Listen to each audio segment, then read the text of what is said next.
Hello everyone, welcome back to another video from Webtech Tutorial.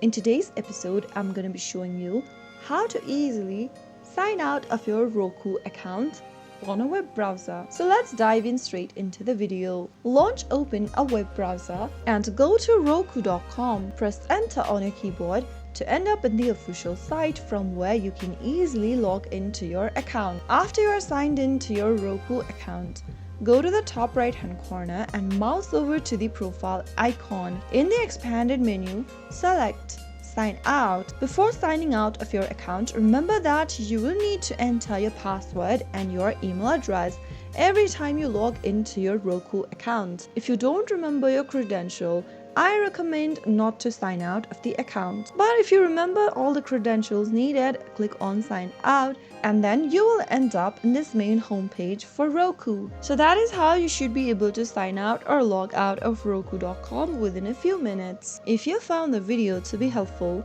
go ahead and give us a thumbs up. Don't forget to subscribe to our channel by hitting the subscribe button. Also press the bell icon so that you'll never miss another upcoming upload from us. I'll see you again in the next video. Goodbye till then.